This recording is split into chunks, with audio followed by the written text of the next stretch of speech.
Welcome to the Designer Practice Podcast. I'm your host, Kayla Das, and I am a Canadian social worker, business coach, and private practice owner. I love all things systems, strategies, and step-by-step processes, helping therapists and coaches design a private practice that doesn't only provide practice profitability, but also the time freedom that they had initially set out to achieve. In this podcast, we'll discuss everything from private practice startup to passive income to building automated systems so that you spend less time inside of your practice and more time outside of it doing the things that you love. Let's dive in.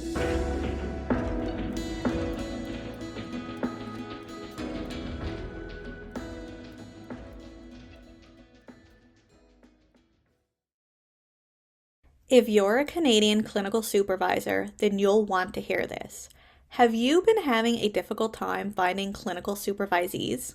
Maybe you have individual or group clinical supervision spots available, but not sure how or where to advertise them. Well, we're in the process of creating a brand new therapist directory specifically for therapists to connect with clinical supervisors across Canada. As a Canadian therapist myself, I know all too well how hard it can be to find a clinical supervisor when you're looking for one.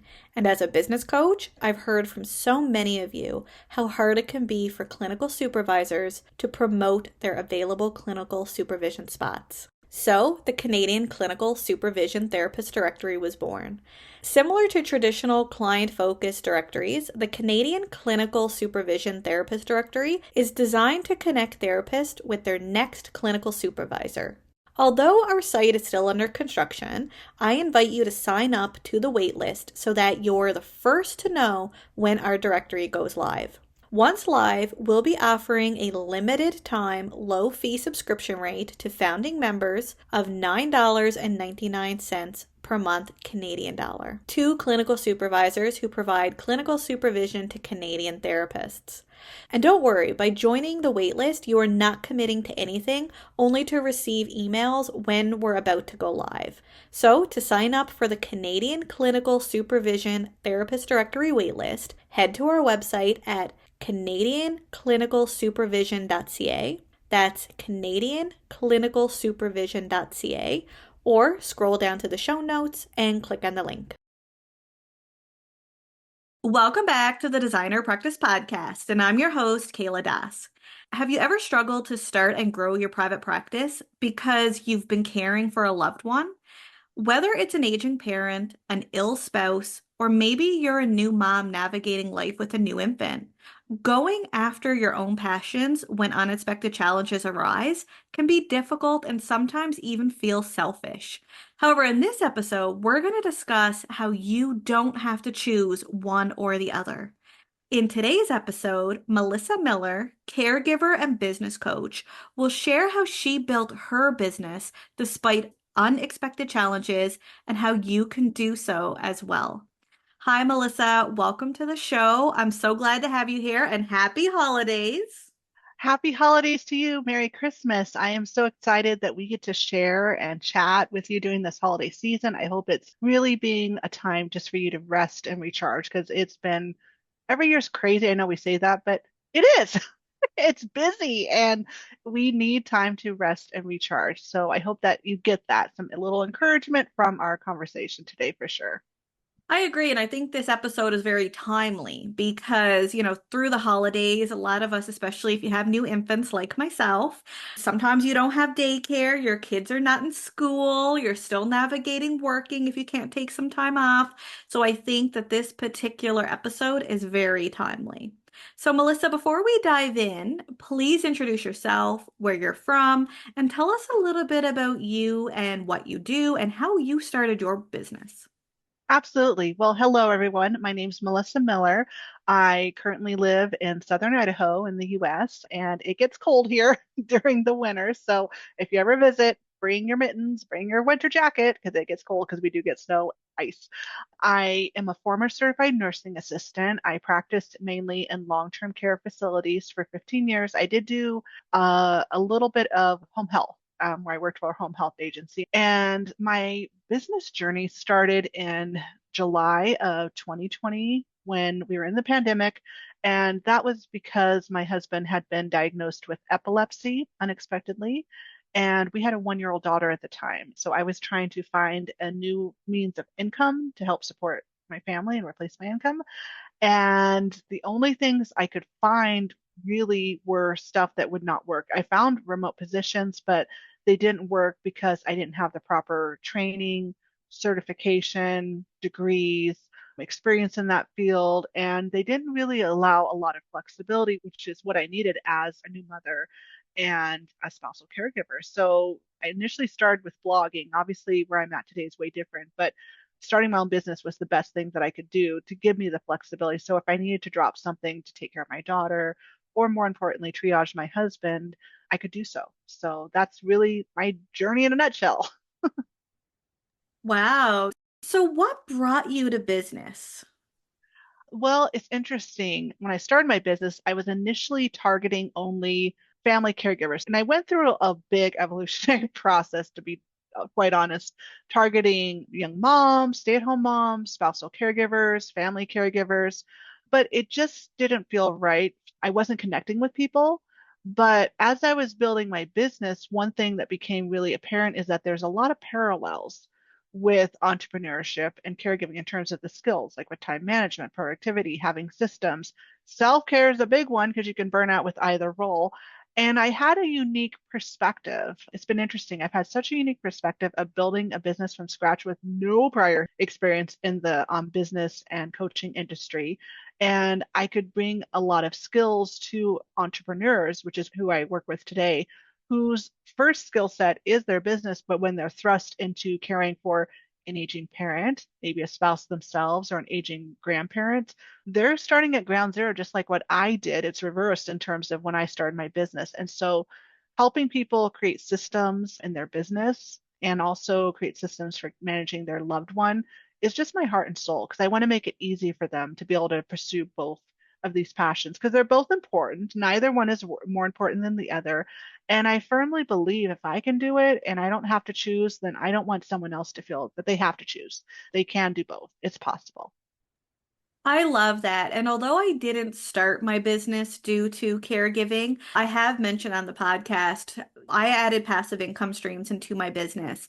And at the time, my grandmother was sick, although she has since passed. When she was alive, I had to take 3 weeks off just to go home and spend time with her because we thought she was going to pass at that point. But at that point, I was like, how can I take time off doing one-to-one services, right? Because that's 3 weeks of no income. Now, at this point, I already had some passive income streams into my business, so I was able to get some income that way. And it made me realize that, wow, if we incorporated more business structures into our business, specifically passive income, that can help when these emergency situations arise. And now, fast forward, I now have almost a 1 year old, and my 1 year old just changed my world. I so much appreciate her. But in saying that, now you have another person that you need to look after and to care for and making sure that income is coming in. And I also want to be there for her as she grows up. Entrepreneurship can help you with that.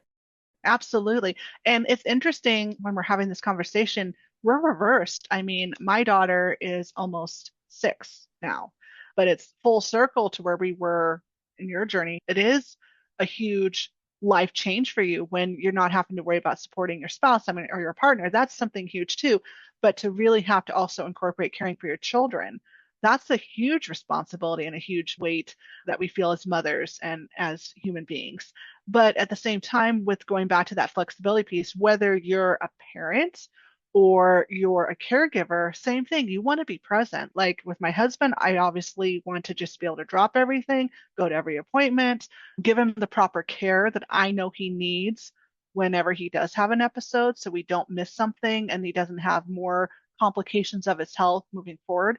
And same thing with my daughter as well. She's a little older than yours, but she's at that age where she is starting to participate in other things too. And even just as simple as being able to drop her off for school every day and pick her up, those things. And in terms of freeing up time, that's where systems for automation can really come in and give you that cash flow. So, yes, I personally have a practice where I'm trying to scale to where I do a lot of one-on-one or small group coaching, but also too, I'm making sure that I have some stuff in my funnels for cash coming in that are more hands off to where they can still get interaction and help from me, maybe in a different way, but it's automated to where they get the email, they sign up, they buy, that money comes to me, and then, but I'm still being able to focus my attention with my actual in person clients and also time with my family. What are some creative ways you could maybe just tweak things on the back end to give you a little bit more automation help? And the more that you can have set up on the back end from the get go, the better and easier it's going to be to scale, the better and easier it's going to allow you that freedom to pursue other things that you need to do in your life. Again, whether it's your marriage or your relationship with your partner, your children, or maybe any other passions. I love that. One challenge that sometimes arises for a therapist when wanting to start and grow a practice is navigating life outside the business. Those unexpected situations, such as having to care for an elderly parent, caring for children, and so on. Is it realistic to start a practice at this time? I think you can do it. I have more time now that my husband's more stable than he was. And my daughter is older and she's in all day school, so I have more time. But if you're in a season like I was in 2020, where I only probably got maybe 2 hours in the morning, that's okay. And I was getting up early before my family woke up because we were in this 2 bedroom, 1.5 bath apartment. And my office was basically half in the living room, half in the dining room, half in the kitchen. That's the way the layout was. So I had no walls, I had no door to shut, which I'm very thankful for having now. But in that season, what worked best was getting up before my family did and working for a few hours. And I did get kind of tired because I had a 1 year old at the time and I was tired and getting up early to work. But if you really want it, you'll make the time for it. I would say don't do it to the extent where you're going to burn yourself out. Just start. And you can always tweak your office hours and your time that you have to invest in your business later.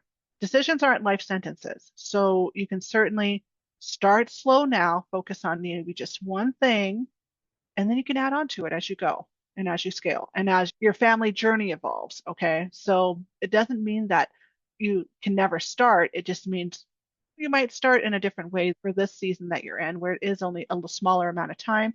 So you just have to decide if you want it and then what is a realistic amount of time that you can invest working on your business. And then later on, you can tweak. There's no harm in starting. So, from your experience, how does someone practically and emotionally move towards starting and growing their business while caregiving?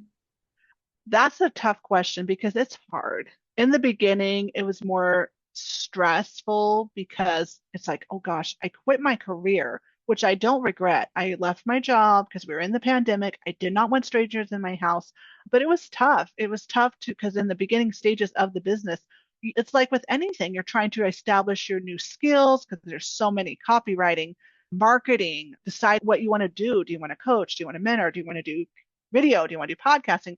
Social media, there's so many outlets to grow your business. So that's overwhelming. And then when you add on the stress of, okay, I got to make money, I got to make money, that takes the joy out of it. I think the biggest thing is to lean into something that you're good at. And for me, the whole brainchild for my business was just taking what I already know. It's just like what you would tell an author. Authors say all the time, write what you know. You don't write about something you don't know. You write about experiences you do know. Same thing with your business, share about what you know. And for me, I was in the healthcare industry for 15 years as a CNA. I personally cared for my grandmother the last 2 years of her life, as well as my father. And then I've done my husband. All three of them had very different health issues. The skills are still there, like doing vital signs or even just teaching people to do progress notes. When I'm telling my clientele, okay, create your medical binder, which is essentially progress notes where you're documenting every time they have a hospitalization, notes about follow-up appointments, about what was discussed, about where we're taking your loved one's treatment, even just day to day, any new symptoms or changes in behavior that might be an indicator that, ooh, is it related to their medication or treatment or therapies? Or is it related to their illness? We don't know, but write it down so that way you don't forget.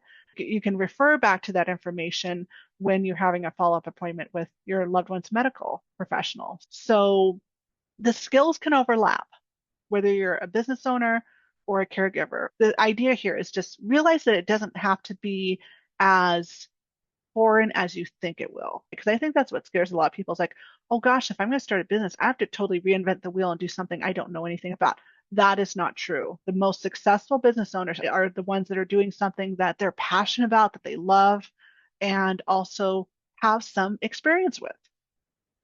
I agree with you 100%. And as we know, people listening to this podcast episode are therapists, and they are the most nurturing people out there. So, as a result, caregiving and supporting your clients overlaps with each other. You are setting up a therapy practice or adding passive income streams that has to do with the helping profession because that's what you know. You became a therapist to help people, right? That's the Absolutely. number one reason why therapists become therapists is to help people. And however you help people, you already know all that information. And if you're caregiving, those go hand in hand.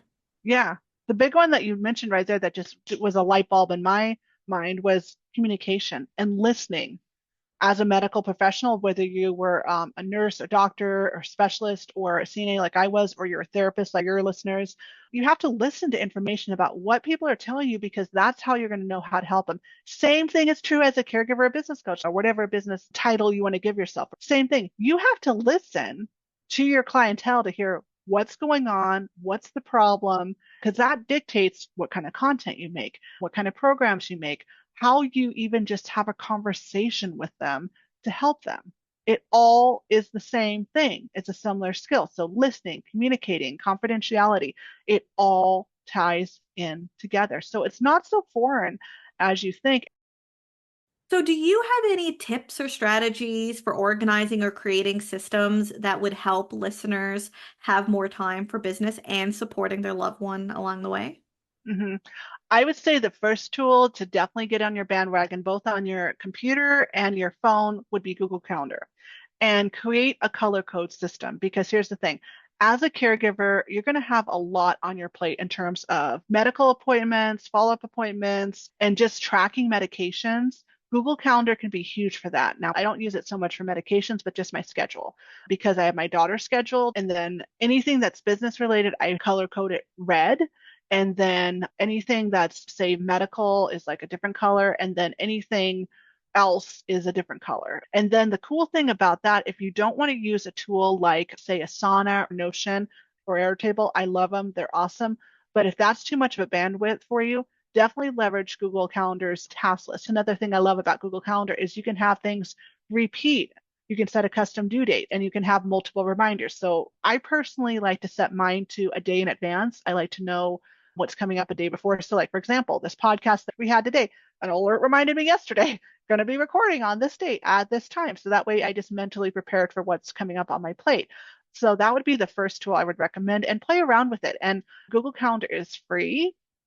And also, Google itself has a whole suite of other business tools that you can use. They have obviously Gmail, Google Docs, Google Sheets. If you're a podcaster or a blog writer like we are, you can use that for spreadsheets. You could create spreadsheets and that stuff for like your scripts, blog posts, having maybe a spreadsheet with your list, like what I use Airtable for this, where I have all my applications for like when people come on my podcast where they have set questions for their contact information, stuff about their business, the topic for that episode. You could do the same thing like maybe with your clientele, just do a spreadsheet, keeping it all there. And there's a whole bunch of other things. So, but that's just one thing and it's free. We love free and discounts on this podcast. I like to call Yes. myself the discount lady, trying to give all the free or discounts we can. And another resource that I talk about here on the podcast quite often as well is practice management systems for your private practice. So navigating charting, online booking, getting client intakes. And I use JNAP and I'm an ambassador for JNAP. And if anybody wants a coupon code where you get your first month free from JNAP, you can use Evaspare1MO and you'll get a 1 month grace period. But with that, these practice management softwares can also help with taking your client payments, having online bookings so you don't have to be calling people back and forth. Yes. You can have them directly book on your practice management software. Obviously, you got to write your own case notes, but a lot of softwares like JNapp actually have templates and assessments and all these type of things built into the platform. So these type of systems, even though yes, they cost a little bit of money, in the long run, they're saving you so much more time that you can spend with your loved one away from your business. You want to be able to make that money, help that client, and then move on. Yeah, I love all-in-one platforms. Back in the day, I had my blog on one site, I was doing social media, my email was in something else. I was like, help, I can't do it. So that's when I started researching. There's a lot more now than there was 3 years ago. There's a lot of other all-in-one softwares that are free too, but there's some parameters like pay to play if you want more features, but there's lots of options. And if you want to see it, sign up for a free trial. And places will obviously try to get you to upsell, but you don't need it. You don't need it. You can just run your business on the free plans just fine, and they work. I agree with that. And there's one free platform that I use, especially if you're scheduling social media posts. I use Buffer. By signing up for a free plan with Buffer, you can schedule up to three platforms. So, like Instagram, Facebook, LinkedIn is the three that I use.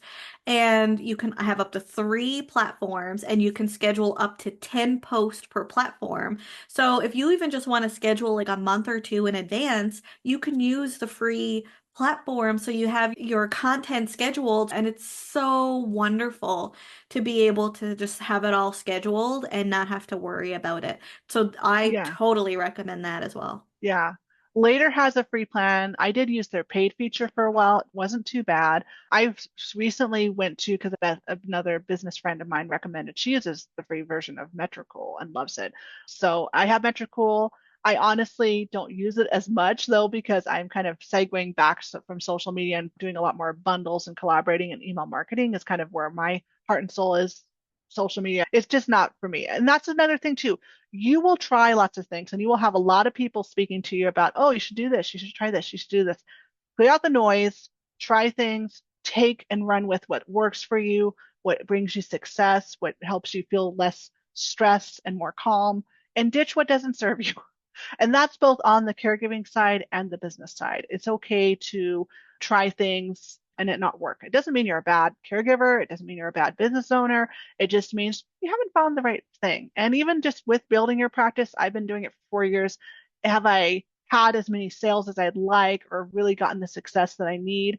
Not yet, but that's okay. Everyone's different. Building an online business takes time and it's a lot different than doing, say, a brick and mortar business. But the benefit about doing an online business is you don't have so much overhead compared to a brick and mortar business. So it's a marathon, it's not a sprint. Caregiving is very much the same thing, especially if you're dealing with chronic illness. One day they'll be fine, another day they won't be. There's no one size fits all approach. Keep learning, keep trying, and be open and receptive to what the universe has for you. I agree with that 100%.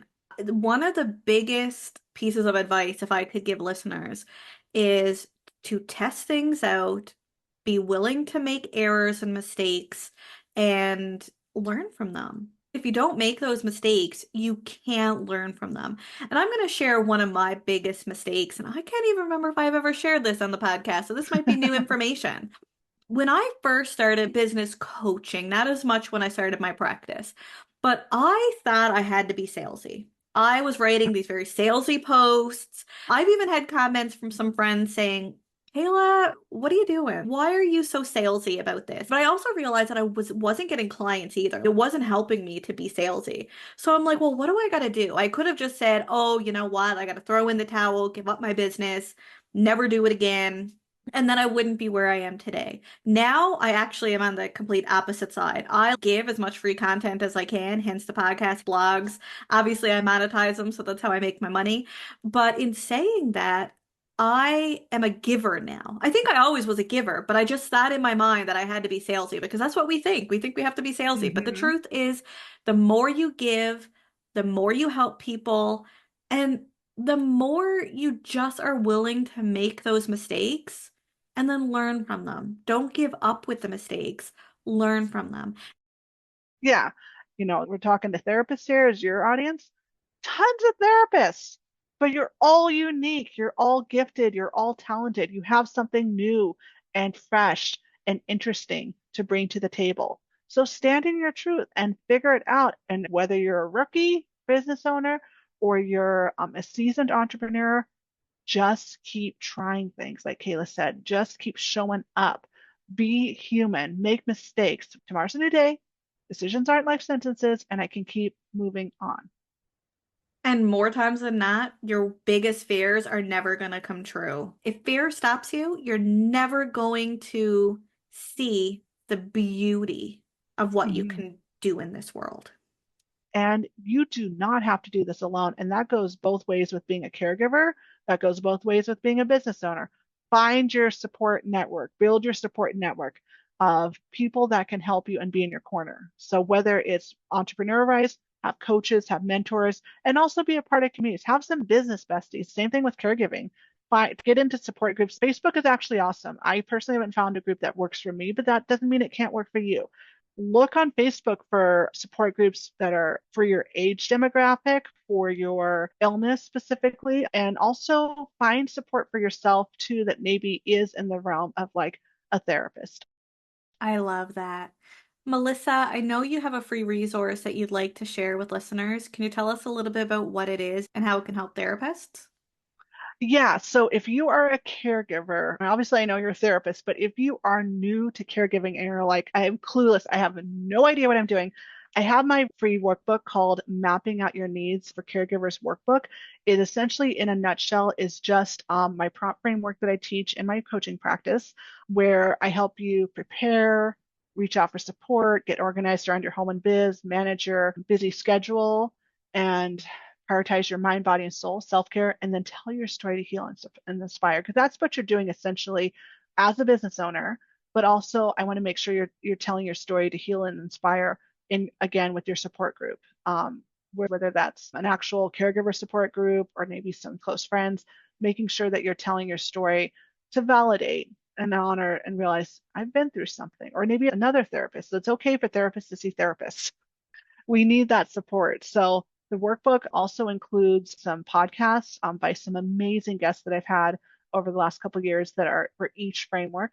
And then there's also other free resources I have as well. To sign up for Melissa's Mapping Out Your Need workbook for caregivers, check out kayladas.com/Melissa Miller freebie, or you can simply scroll down to the show notes and click on the link. Melissa, thank you so much for joining us on the podcast today and sharing your story and how caregiving and entrepreneurship showed up in your life, and also how we don't have to choose between caregiving for a loved one and our dream business or practice. Absolutely. It's been an honor to be here. I wish everyone a wonderful Christmas and New Year for 2025. And I just hope that you know that you're not alone. Okay. Kayla's got you. If you choose to work with me for caregiving or want to know more about me, I'm here for you. I got you. And we just want to see you thrive in 2025. Thank you, everyone, for tuning into today's episode. And I hope you join me again soon on the Designer Practice Podcast. And I hope you have a lovely holiday. Until next time, bye for now.